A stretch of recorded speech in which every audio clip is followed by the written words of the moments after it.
Magandang araw sa lahat, welcome po ulit dito sa atin channel ang Biyahe y Komida. Maraming salamat sa lahat ng nag-subscribe indeed. Punta tayo sa atin topic, September 23, 2025. Shuvi Estrada, nagsalita na tungkol sa lumang post niya bilang DDS. Naglabas ng bagong pahayag si Shuvi Estrada upang bigyang linaw ang lumang post niya na may kaugnayan sa pagiging DDS. Sa kanyang mensahe, buong puso niyang inamin na may mga taong nasaktan at nadismaya dahil sa kanyang nakaraang sinabi at humingi siya ng paumanhin para dito. Mayong adlaw sa tanan. I'm deeply grateful for the support many of you have shown. Bago lang po lahat to sa akin. Kaya pasensya na po sa lahat ng nadisappoint at nasaktan ko. I understand that what I said in the past caused hurt to some and I take responsibility for it, ani Shuvi. Ayon sa aktres, pinipili niyang umiwas sa mga diskusyon tungkol sa politika dahil masyadong divisive ang usaping ito. Gayunpaman, binigyang diin niya na ang mas mahalaga sa kanya ngayon ay ang pagmamahal sa bayan at ang pagtindig laban sa mga sumisira rito, partikular ang korupsyon.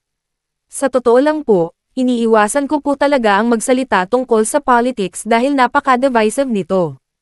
Ang mas mahalaga sa akin ngayon ay ang mahalin ang bayan at manindigan laban sa sumisira nito tulad ng korupsyon. Lalo na po ngayon, dagdag pa niya. Kasabay nito, nangako si Shuvi na patuloy siyang matututo at magbubukas ng mas malawak na perspektibo para sa kapakanan ng lahat. Huwag po kayong mag-alala, natuto na po ako. Lalawakan ko pa po ang pag-iisip ko para sa ating lahat. I will continue to learn and grow. Mahal ko po kayo at mahal ko ang Pilipinas lalo na sa panahon ngayon. I stand for and with the Filipino people, always. Bukas ang comment section para sa inyong mahahalagang opinion. Panoorin ang nasabing video sa hulihan. E-click ang mga link sa description box.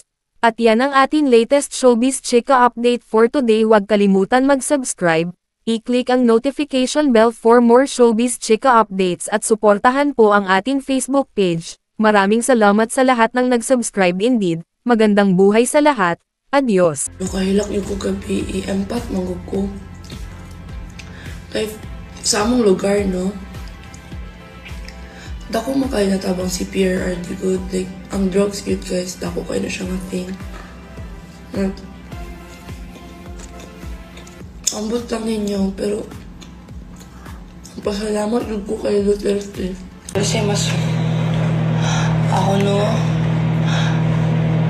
para sa akin talaga guys, na ano talaga na ano kasi ako ni Bongbong na budol.